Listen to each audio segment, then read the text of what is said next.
아닙니다.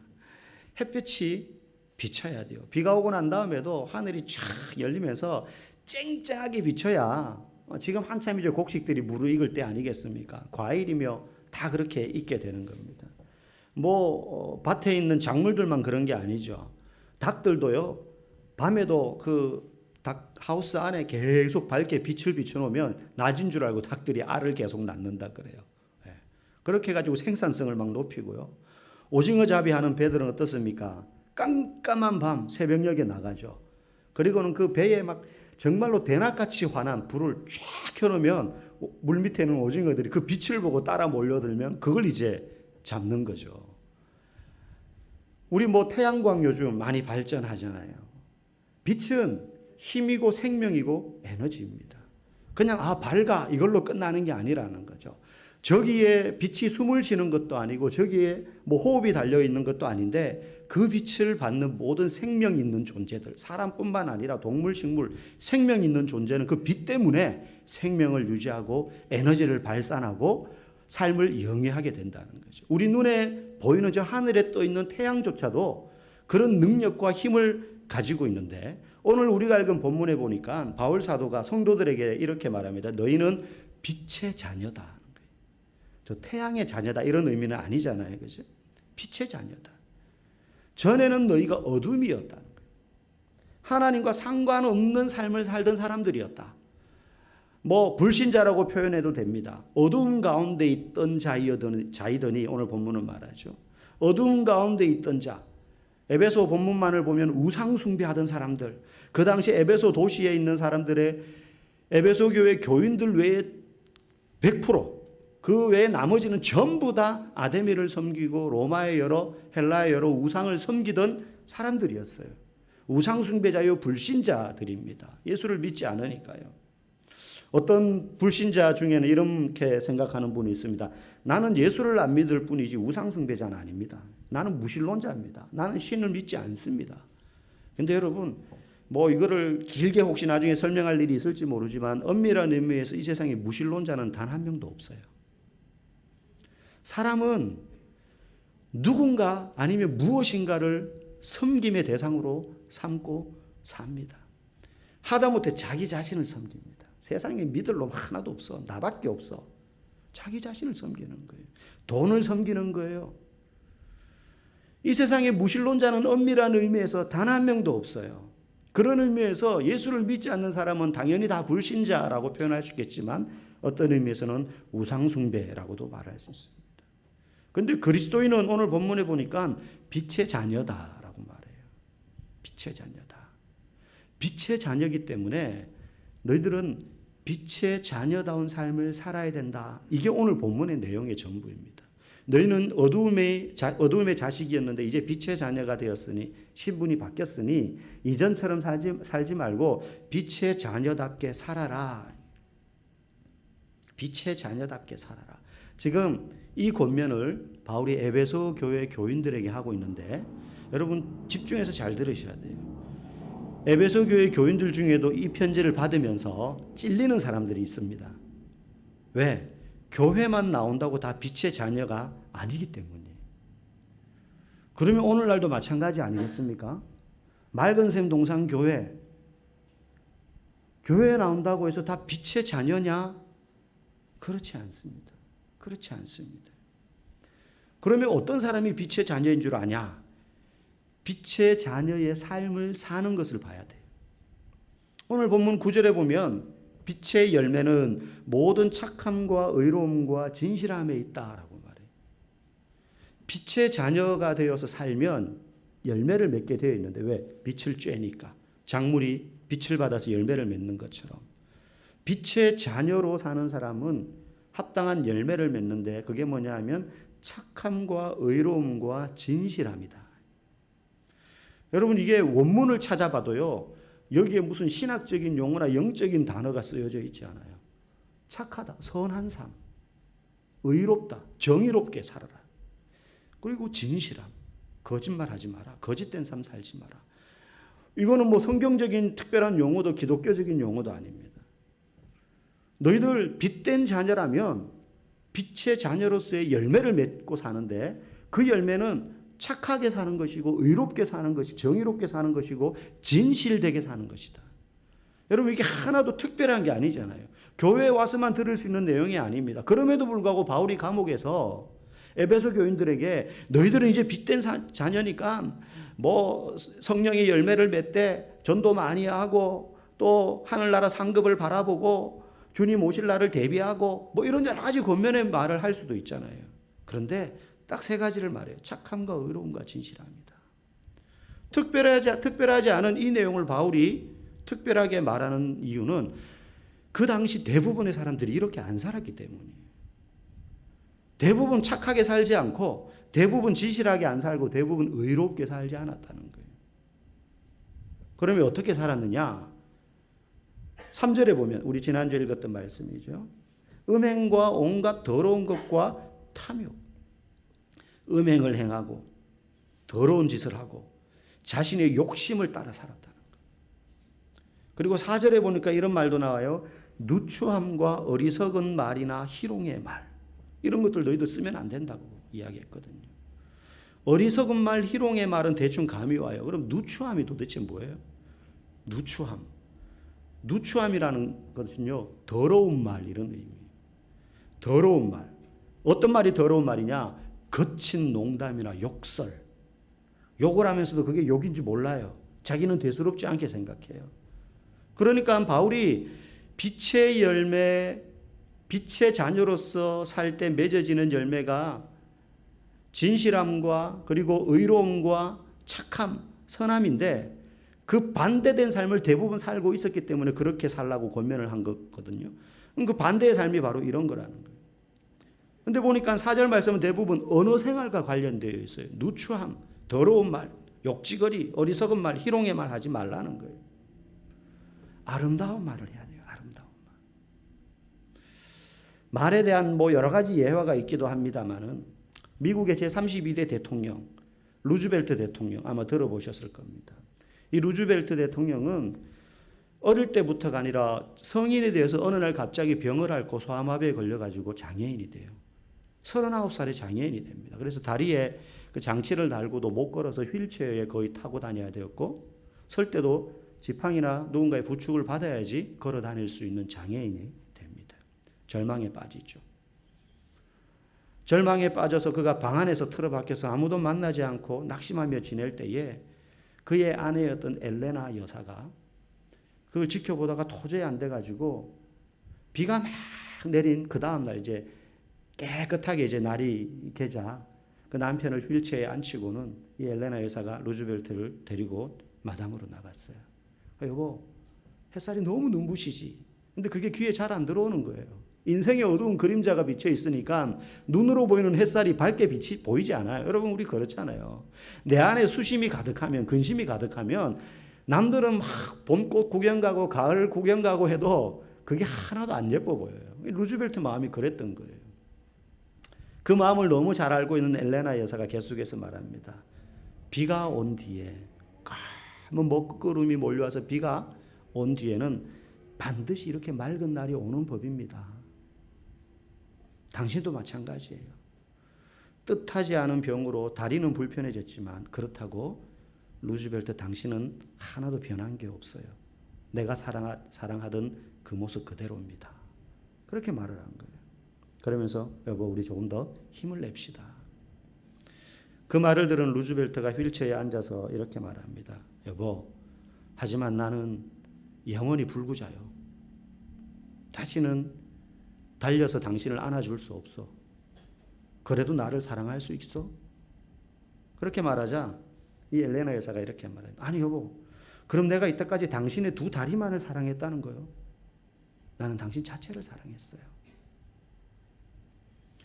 그 말을 듣고 루즈벨트가 용기를 얻고 마음속에 그 어두움이 조금씩 거쳐지기 시작합니다. 물론 요 대화 하나 가지고 그랬던 건 아니죠. 헌신적으로 엘레나 여사가 그 남편을 돌보았습니다. 나중에 그 장애인의 몸인 상태로 미국의 대통령이 되어서 경제공황을 뉴딜 정책으로 극복하고 제2차 세계대전을 승리로 이끌고 미국 역사의 유일무이한 사선 대통령을 하게 됩니다. 사선 대통령을 하게 됩니다. 여러분, 옳은 말을 좋아하는 분들이 있습니다. 그죠? 옳은 말이 바른 말이라고 생각을 해요. 그런데 여러분, 우리는 옳은 말보다 아름다운 말을 해야 돼요. 옳은 말보다 아름다운 말을 해야 돼요. 이런 분 있잖아요. 나는 목에 칼이 들어와도 할 말은 해. 나는 목에 칼이 들어와도 할 말은 해. 그럴 때 다른 사람이 그 칼에 찔려서 피 철철 흘릴 수 있어요. 자기는 바른 말 했는데. 내가 언제 틀린 말 한 적 있어? 난 항상 바른 말만 해. 일명 팩트 폭격, 팩트 폭격. 저도 참 이런 부분이 약점이에요. 바른 말 하는 거, 옳은 말. 내가 하는 말이 옳다고 생각하는 거예요. 그게 옳은 말이든 그런 말이든 상관없이.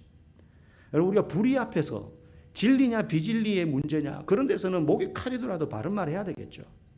그런데 그 순간 위로가 필요한 사람에겐 때로는 바른 말이 전혀 도움이 안 될 수도 있다는 것입니다. 그럼 어떤 말이 아름다운 말입니까? 우리 오늘 화면을 한번 볼까요? 에베소서 4장 29절 말씀 같이 한번 읽어보겠습니다. 시작. 무릇 더러운 말은 너희 입 밖에도 내지 말고 오직 덕을 세우는 데 허용되는 대로 선한 말을 하여 듣는 자들에게 은혜를 끼치게 하라. 오늘 보니까 선한 말을 해라 그래요. 선한 말을 해라. 선한 말. 선한 말을 좀 쉽게 설명하면 하얀 거짓말 같은 거예요. 하얀 거짓말. 거짓말인데 나쁘지 않은 거짓말 있죠. 뭐 예를 들면 아내를 봤어요. 오늘 당신 왜 이렇게 예뻐? 사실 이 정도로 예쁘진 않은데 좀 한 5% 오버해. 오늘 당신 되게 예쁘네. 화장 잘 받았네. 이렇게 말해야지. 오늘 당신 얼굴 완전 박살 났는데. 이렇게 말하면 절단 나는 거예요. 이제 그날. 실수했을 때도 가족이든 상대방이든 남이든 그럴 수도 있지. 괜찮아.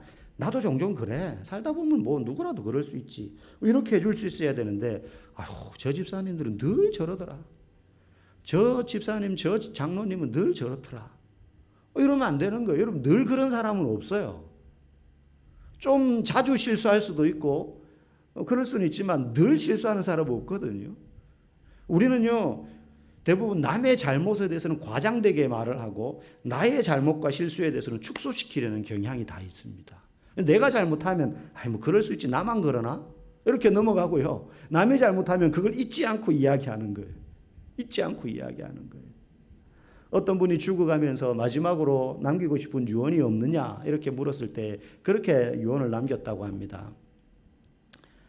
내가 잘못했을 때, 실수했을 때 아무도 그걸 잊어주지 않았던 것, 그것이 너무 가슴이 아픕니다.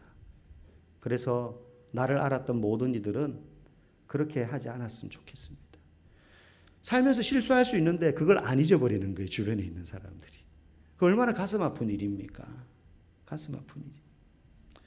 성도는요, 불법과 불의, 진리냐 비진리의 문제에 있어서는 바른 말 옳은 말 해야겠지만 일상에서는 오늘 4장 29절 말씀처럼 덕을 세우는 데 허용되는 대로 선한 말을 하여 듣는 자들에게 은혜를 끼치게 할 수 있어야 돼요.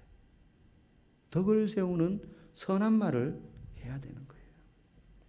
오늘 본문은 12절에서 이 외에도 어두움에 속한 자들의 삶의 모습은 그들이 은밀히 행하는 것은 말하기도 부끄러운 것들이다라고 말해요.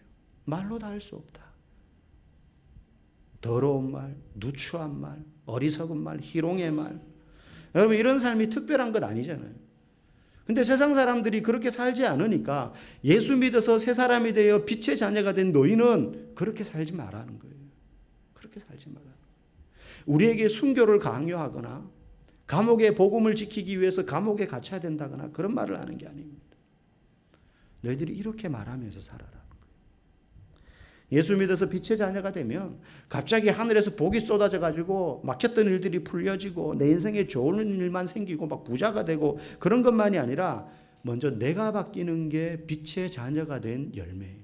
먼저 내가 바뀐다는 거예요. 그 중에서도 내 말 언어 생활의 변화가 나타나는 겁니다. 언어 생활의 변화. 내가 평소에 어떤 말을 잘하는지 그래서 점검을 잘 해봐야 돼요. 점검을 잘 해봐야 돼요. 거친 언어. 막 밖에서 일을 하니까 뭐 안 믿는 사람들하고 계속 접촉하잖아요. 성적인 농담. 내가 직접 하지는 않으나 누군가 그 얘기를 할 때 맞장구 쳐주고 좋아해주고 웃어주고 남을 깎아내리고는 그럼 상대가 정색을 하잖아요. 기분 나쁜 표정을 짓는단 말이에요. 따질 수도 있단 말이죠. 그때 이렇게 말하는 분들이 있어요. 아니, 웃자고 한 얘기인데 뭐 그렇게 정색하면서 달려들어. 무한하게 시리. 오히려 역정을 내요. 아주 이기적인 생각이죠. 자기는 웃기다고 생각해서 말했지만 상대는 그게 상처가 될 수 있다는 거예요. 웃자고 한 얘기인데 뭘 그렇게 진지하게. 그 사람은 지금 웃을 기분이 아니에요. 우리가 이 말 때문에 일어나는 이 설화들이 얼마나 많은지 모릅니다. 여러분, 이런 것들이 뭐 특별히 신령하고 믿음의 깊이가 깊어지고 영적인 능력이 있어야지 이렇게 할 수 있는 게 아닙니다. 오늘날 교회가 세상의 비판을 받는 많은 이유 중에 하나도요, 성도들이 기도를 잘 안 하거나 예배를 뜨겁게 드리지 않아서가 아닙니다. 우리의 말이 그들과 같기 때문이에요. 달라야 되는데 같다는 거예요. 그들이 볼 때도 예수 믿는 사람은 우리하고 뭐가 좀 달라야 되는 거 아니야? 라는 생각을 항상 가지고 있습니다. 가지고 있어요. 제가 동네에 뭐 이장님하고 이제 만날 때가 있어요. 그래서 반장들, 뭐 동대표들 모임 있다. 이번에도 뭐 청북 여기 우리 옥길리 도서관 활용 방안에 대해서 뭐 이렇게 논의할 게 있다고 이렇게 올려요. 그러면 저는 가만히 있는데 항상 제가 뭘 이렇게 이야기해 주기를 바래요. 이제 그 이장님의 요구가 부담이 돼요. 그래서 뭐를 한마디 하면 되게 그거를 막 좋게 평가해 주세요. 그분은 되게 좋게 평가해 줘요. 뭐 되게 훌륭한 말, 좋은 말, 뭐 그런 아이디어를 얘기한 것도 아닌데 좋게 평가를 해 주거든요. 그 속에서 제가 뭘 느끼냐면, 아, 예수 믿는 사람에 대한 기대치가 이 안 믿는 사람들한테는 항상 있구나. 우리는 그렇게 못 살아도 너네들은 그렇게 살면 안 되는 거 아니야? 이게 항상 있어요. 근데 가장 쉽게 발견하는 게 언어 생활이에요. 언어 생활. 야, 우리는 그렇게 말해도 너네는 그런 얘기하면 안 되지. 우리의 말이 세상 사람들과 다르지 않기 때문에 그런 거예요. 진정으로 예수 믿어서 빛의 자녀가 되면 말이 바뀌게 되어 있습니다. 우리 야고보서 3장 8절을 한번 같이 읽어봅시다. 시작. 혀는 능히 길들일 사람이 없나니 쉬지 아니하는 악이요 죽이는 독이 가득한 것이라. 그래서 우리가 우리의 언어 습관에 대해서 고민하지 않으면 뭐라고 말합니까? 혀는 쉬지 아니하는 악이라는 거예요. 죽이는 독이 가득한 거라는 거예요. 그만큼 말이 중요한 거예요. 특별히 요즘은 말과 함께 메신저를 많이 씁니다. 뭐 페이스북이라든지 SNS도 많이 쓰고 카카오톡 뭐 문자 메시지로 많이 주고받죠. 전화하기보다는. 전화가 편하신 분도 있지만 이게 또 편한 분도 계시죠. 문자로 주고받으니까 더 오해의 소지가 많아요. 여기서 감정이 느껴지는 것도 아니고 뉘앙스가 안 느껴지잖아요. 그럼 또 자신의 지금 생각과 감정을 글자로 온전히 다 표현해서 보내기 힘들잖아요. 문자는 아무래도 짧게 간략하게 내용만 보내다 보니까 이게 주고받을 때에 오해하는 경우가 종종 있어요. 이 사람이 지금 기분이 안 좋은가? 내가 뭐 말에 실수했나? 이럴 수가 있어요. 또요. 단톡방에 글을 올렸는데 즉시 답장을 안 하는 사람들이 있어요. 저도 속이 좁아가지고 그러면 막 오만 생각이 다 듭니다. 이 사람이 지금 내 이야기를 씹나? 읽은 숫자는 줄어들었는데 왜 답이 없지 이분은? 이게 문자로 주고받다 보니까는 별의별 오해가 막 생기는 거예요. 근데 그게 사실은 그 사람도 뭐 다른 의도가 하나도 없는데 그런 일이 쌓이잖아요. 그러면 어떤 생각을 하게 되냐면 그 사람은 원래 그래. 상대방의 말에 응답을 안 하는구나. 자기 생각만 하는구나. 관심이 없구나. 뭐 이런 오해가 막 생기게 되는 경우가 있는 거죠. 그럼 가능하면 빨리 답장을 하세요. 빨리 답장하세요. 예. 근데 오늘 본문 11절은 너희가 말을 그렇게 바꿔야 된다 하는 정도에서 끝나지 않습니다. 그런 어두움의 삶을 사는 일에 참여하지 말라고만 하지 않고 도리어 책망하라고까지 우리에게 적극적으로 빛의 자녀의 삶을 살라고 요구해요. 세상의 삶의 모습을 보고 아유 더러운 꼴 나만 안 하면 되지. 저 사람들 뭐 저렇게 살다가 지옥 갈 사람들인데 그렇게 하지 말라는 거예요. 그게 잘못된 것인 줄 알면 책망할 줄 알아야 된다는 거예요. 여러분 이게 사실 되게 어렵습니다.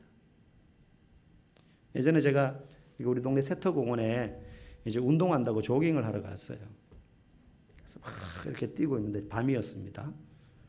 벤치에 앉아서 학생들 5명이 담배를 피우고 있는 거예요.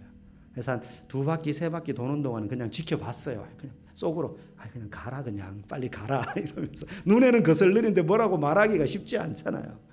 근데 계속 있는 거예요. 막 담배 피우면서 자기들이 뭐 이렇게 틱틱 막 날리고 눈에 굉장히 거슬리는 거예요. 교복 입고 그러고 있어요. 학교 바로 앞에서. 그래서 이제 도저히 안 되겠다. 그때만 해도 제가 아직까지 좀 몇 년 더 젊었을 때라서 기선제압이 중요하거든요. 이럴 때는. 그래서 이렇게 말했어요. 땀 줄줄 흘리면서 이제 운동했으니까. 야, 너희들 청북고 아들 이제 빨리 꺼라잉.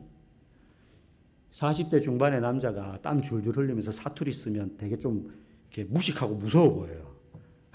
그래서 막 그렇게 말을 하니까 애들이 주섬주섬 이렇게 가는 거예요. 야, 꽁초 버린 거 주워가. 그러니까 이제 죄송합니다 하면서 이제 가더라고요. 뭐 딴 데 가서 또 피겠죠. 오늘 13절 말씀에 이런 말씀이 있습니다. 책망을 받는 모든 것은 빛으로 말미암아 드러나나니. 책망을 받는 모든 것은 빛으로 말미암아 드러나나니. 예전에 제가 화성 살 때도 그런 일이 있었어요. 이제 빌라에 살았는데 옥상에 올라가서 톱질을 좀 하고 있었습니다. 더워가지고 반바지에 런닝 셔츠만 입고 톱질하고 뭐 이렇게 망치질 이렇게 뭐 좀 만든다고 그러고 있었는데 옆동 빌라 옥상에 중학생들이, 그 동네 학교 중학생들, 여학생 한 2~3명하고 남학생 2~3명, 거기도 한 100명 이렇게 올라오더라고요. 그래서 저것들 또 저기서 또 담배 피나 그러고 있는데 한참 하다가 보니까 거기 둘러앉아가지고 막걸리랑 소주를 까마시고 있는 거예요. 그래가지고 한 손에 망치, 한 손엔 톱을 들고 런닝 셔츠를 입은 아저씨가 야! 그랬어요. 나 지금 글로 간다. 간다. 그러니까 뭐야 가방 챙기더니 이렇게 내려가더라고요. 함부로 그냥 막 하면 안 되고 뭘 들고 있느냐, 내가 지금 어떤 복장이냐가 그래서 중요합니다. 땀은 일단 흘려야 돼요. 얼굴이 팍 흘겨가지고. 너네 남양중 애들인 거 다 알아. 교복 입고 있으니까. 책망을 받는 모든 것은 빛으로 말미암아 드러난다. 우리가 빛으로 살면 어두움의 삶을 사는 일들이 드러나게 되어 있습니다. 그리고 힘을 잃는 겁니다. 우리가 그렇게 살지 않으면, 책망하지 않으면 그게 그냥 당연하다는 듯이 그렇게 가는 거예요. 여러분, 농부는 밭을 탓하지 않고 숙련된 목수는 연장을 탓하지 않는다고 말합니다. 세상이 원래 악해서 어쩔 수 없어. 그렇게 하고 넘어갈 문제가 아니라는 거예요. 적어도 그리스도인, 너희가 빛의 자녀라면 너희가 그렇게 살지 않는 것은 당연하고, 그렇게 사는 모습이 보이면 책망해라. 책망해라. 세상 사람들이 다 자기 유익을 위해서 불법도 행하고 거짓말도 쉽게 하는데 나 혼자 그렇게 살아봐야 무슨 소용이 있나 싶지만, 여러분, 바닷물이 짠맛을 내는 이유는 불과 3%의 염분 때문에 짠맛을 내는 것 아니겠습니까? 우리가 적은 숫자라도 정말로 빛된 자녀의 삶을 살면요, 우리의 일터와 지역과 가정이 변하게 될 줄 믿습니다. 성도는 원래 계란으로 바위 치는 일을 하는 사람이에요. 기독교 역사를 봐도 그래요. 초대교회 그 적은 수의 사람들, 그 적은 수의 그리스도인들이 전 로마 제국을 변화시켰어요. 전 로마 제국, 전 서유럽을 변화시켰어요. 일제시대 때 민족 독립을 위하여 서명했던 민족 대표 33인 중에 절반인 16명이 기독교인이었어요. 그때는 야수교인이라 그랬어요. 생소했어요. 다 조상신 섬기고 무속신앙에 빠져있던 그 구한말에 정말로 한 동네에 있을까 말까 한 야수교인 그 정도밖에 안 됐는데 33인 민족 대표 중에 16명이 그리스도인이었어요. 초대 우리나라 이승만 대통령이 이제 전쟁이 끝나고 처음 대한민국 정부가 들어섰을 때 대부분의 강요의 대부분이 기독교인이었어요. 여러분, 우리가 빛을 잃지 않아야 됩니다. 문제는 어떻게 빛을 발하며 살까요?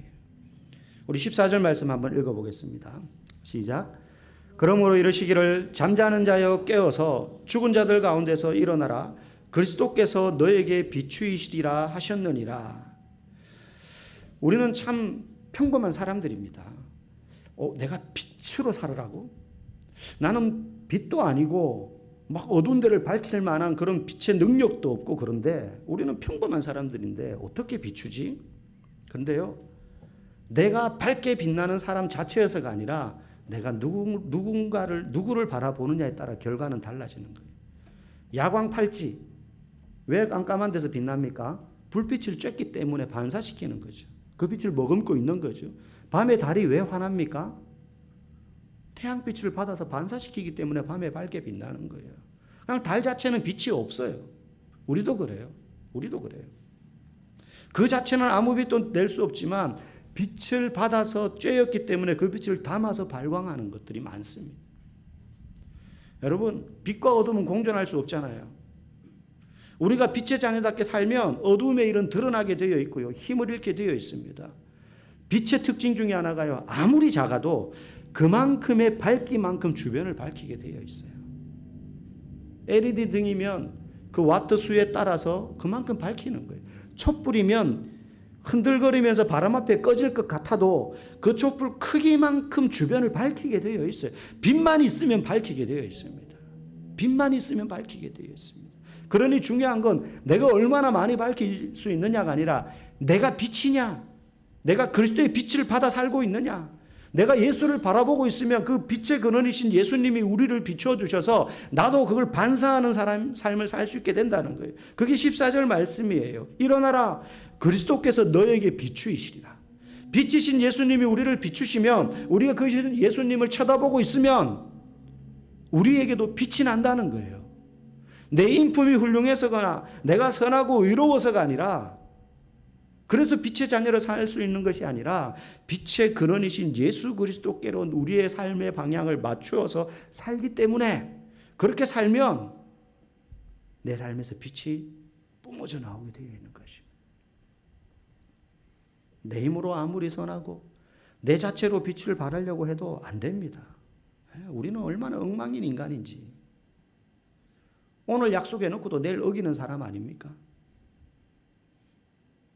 하나님 떠나서 내 멋대로 내 좋을 대로 살다가도 발등에 불 떨어지면 주여 이 죄인 손들고 옵니다 하면서 체면불구하고 도와주세요 하는 사람은, 그러다 그렇게 해서 은혜 받고 나서 도움 받고 나서는 또 팽 돌아서서 내 멋대로 살아갈 수 있는 사람들. 그러므로 나의 연약함을 인정하고 그저 예수님을 바라봐야 돼요. 그렇게 살려고 애쓰지 않아도 예수님을 더 가까이 하고 그분을 더 알아가면 그 빛이 내 삶을 통해 비추이게 될 줄로 믿습니다. 저와 여러분들이 더욱 예수님을 향하여 가까이 가기를 원합니다. 그래서 여러분 모두가 빛의 자녀로 살아서 우리의 가정과 자녀들의 학교와 직장과 사업장에 드리워진 모든 어두움의 그림자가 거쳐지는 놀라운 역사가 있기를 주님의 이름으로 간절히 축복합니다.